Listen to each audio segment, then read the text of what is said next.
ಇವತ್ತಿನ ಪ್ರತಿಭಟನೆ ಕಾಂಗ್ರೆಸ್ ವಿರುದ್ಧವಾಗಿ ಇವತ್ತಿನ ಪ್ರತಿಭಟನೆಯನ್ನು ನಾವು ಹಮ್ಮಿಕೊಂಡಿದ್ದೀವಿ.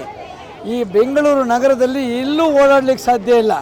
ಯಾವಾಗ ನಡ ಮುರಿದೋಗುತ್ತೋ, ಯಾವಾಗ ಪ್ರಾಣ ಹೋಗುತ್ತೋ ಅನ್ನೋ ಸ್ಥಿತಿಯಲ್ಲಿ ಗುಂಡಿಗಳು ಬಿದ್ದಿದೆ. ಆದರೆ ಈ ರಾಜ್ಯ ಸರ್ಕಾರ ಮತ್ತು ಈ BBMP ಅವರು ಇಬ್ಬರೂ ಗಮನ ಹರಿಸ್ತಾ ಇಲ್ಲ. ಭಾಳಷ್ಟು ದೌರ್ಜನ್ಯಗಳು ನಡೀತಾ ಇದೆ. ಆ ದೌರ್ಜನ್ಯ ಕೂಡ ಇವರು ಭಾಳ ಕೇರ್ಲೆಸ್ ಆಗಿ ಮಾತಾಡ್ತಾರೆ. ಏನಾಗುತ್ತೆ ಬಿಡಿ ಅಂತಾರೆ. ಗೃಹ ಮಂತ್ರಿಗಳು ಕೂಡ ಗಮನ ಹರಿಸ್ತಾ ಇಲ್ಲ. ಈ ರಾಜ್ಯ ಸರ್ಕಾರದ ಮುಖ್ಯಮಂತ್ರಿಗಳು ಕೂಡ ಗಮನ ಹರಿಸ್ತಾ ಇಲ್ಲ. ಈ ರಾಜ್ಯದ DCM ಆಗಿರುವಂಥ ಸನ್ಮಾನ್ಯ DK ಶಿವಕುಮಾರ್ ಕೂಡ ಗಮನ ಹರಿಸ್ತಾ ಇಲ್ಲ. ಏನಾಗಿದೆ ಅಂದರೆ ಭಾಳಷ್ಟು ಕಾನೂನು ಸುವ್ಯವಸ್ಥೆಯೂ ಕೆಟ್ಟೋಗಿದೆ, ರಸ್ತೆಗಳು ಕೆಟ್ಟೋಗಿದೆ. ಕಾನೂನಲ್ಲಿ ಇವಾಗ ಏನು ರಾಜ್ಯ ಸರ್ಕಾರ ಏನು ಮಾಡಬೇಕು ಅಂತ ಇದೆ ಆ ಕೆಲಸಗಳು ಯಾವುದೂ ಆಗ್ತಾಯಿಲ್ಲ. ಬಿಟ್ಟಿ ಗ್ಯಾರಂಟಿಗಳನ್ನ ನಾವು ಕೊಡೋ ಮುಖಾಂತರ ಇಡೀ ರಾಜ್ಯದಲ್ಲಿ ನಾವು ಗೆಲ್ಬೋದು ಅನ್ನೋ ಒಂದು ಉದ್ದೇಶ ಇಟ್ಕೊಂಡು ಬರೀ ಭಾಗ್ಯಗಳು ಮಾತಾಡ್ತಾರೆ ವಿನಃ ಬೇರೆ ಭಾಗ್ಯಗಳು ಯಾವುದೂ ಅವರು ಮಾತಾಡ್ತಾ ಇಲ್ಲ. ಈ ರಾಜ್ಯ ಸರ್ಕಾರ ಭಾಳಷ್ಟು ಹಿಂದೆ ಉಳಿದಿದೆ. ಏನು ರಾಜ್ಯ ಸರ್ಕಾರಕ್ಕೆ ಯಾವಾಗ ಕಾಂಗ್ರೆಸ್ ಬಂತು, BJP ಸರ್ಕಾರ ನಾವು ಇವಾಗ ಎಚ್ಚರಿಕೆ ಕೊಡ್ತಾ ಇದ್ದೀವಿ. ಮುಂದಿನ ದಿನಗಳಲ್ಲಿ ಇನ್ನೂ ಭಾಳಷ್ಟು ದೊಡ್ಡ ಹೋರಾಟ ಮಾಡ್ತೀವಿ. ರಾಜ್ಯದಲ್ಲಿ ಭಾರತೀಯ ಜನತಾ ಪಕ್ಷ ಇನ್ನೂ ಭಾಳಷ್ಟು ದೊಡ್ಡ ಹೋರಾಟನ ಹಮ್ಮಿಕೊಂಡಿದೆ.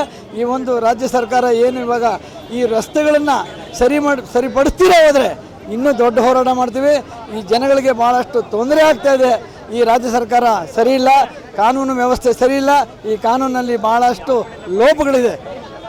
ಪರಮೇಶ್ವರ್ ಅವರು ಭಾಳಷ್ಟು ಹೇಳಿಕೆಗಳು ಕೊಡ್ತಾ ಇದ್ದಾರೆ.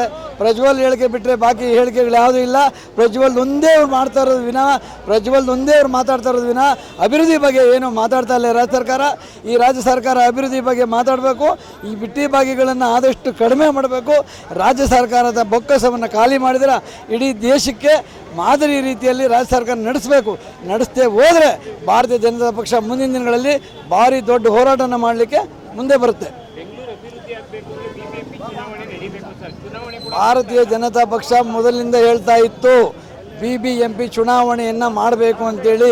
ಇವರೇನು 243 ಕ್ಷೇತ್ರಗಳನ್ನು ಮಾಡಿದ್ದಾರೆ, ವಾರ್ಡ್ಗಳನ್ನು ವಿಂಗಡಿಸಿದ್ದಾರೆ. 243 ವಾರ್ಡ್ಗಳಿಗೆ ಚುನಾವಣೆಯನ್ನು ಮಾಡಬೇಕು.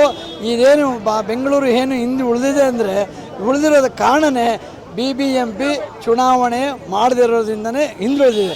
ಯಾಕಂದರೆ ಪ್ರತಿಯೊಂದಕ್ಕೂ ನಾವು MLAಗಳನ್ನೂ ಕೇಳಲಿಕ್ಕಾಗಲ್ಲ, ಪ್ರತಿಯೊಂದಕ್ಕೂ MPಗಳನ್ನೂ ಕೇಳೋಕ್ಕಾಗಲ್ಲ.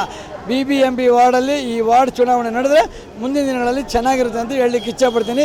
ಕರ್ನಾಟಕ ರಾಜ್ಯ ವಿಶ್ವಕರ್ಮ ಮಹಾಮಂಡಲದ ರಾಜ್ಯಾಧ್ಯಕ್ಷ L. ನಾಗರಾಜಾಚಾರ್.